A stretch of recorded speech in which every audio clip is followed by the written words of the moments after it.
God is no respecter of persons.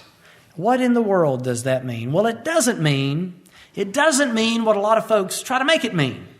This text here doesn't mean that God doesn't have a people that he chose before the foundation of the world. Remember Ephesians chapter 1. What did it say in Ephesians chapter 1? According as he hath chosen us in him before the foundation of the world, that we should be holy and without blame before him in love. What did Jesus say in John chapter 6? All the Father giveth me shall come to me, and him that cometh to me I will in no wise cast out. He said in John chapter 17 that he came down, that God has given him power over all flesh, that he should give eternal life to as many as the Father hath given him. Now, Paul does not contradict here what he has taught so many times in the past. What he means by this, there is no respecter of persons, you can find what he means as you study the book of Acts chapter 10. In Acts chapter 10, you have the conversion of the first Gentile, a man named Cornelius.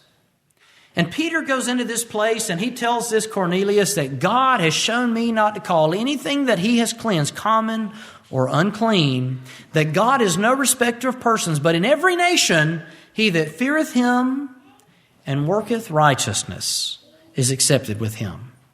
He's no respecter of persons, but everyone that fears him and works righteousness is accepted with him. 1 John chapter 2 says that those who work righteousness are born of him and know him. What's Paul teaching us here?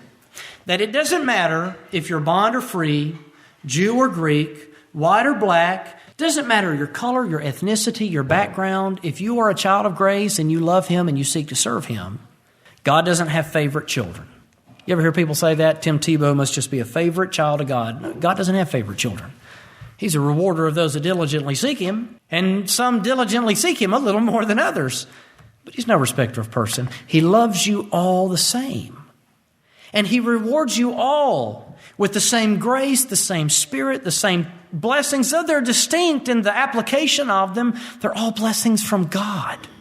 He's given you a universal deliverance. All of us have the same deliverance who are God's children. It's universal. In heaven, there's not anybody that's going to be the supervisor and some who are going to be the street sweepers. But in glory, we're all going to be joint heirs with Christ. There's no respecter of persons.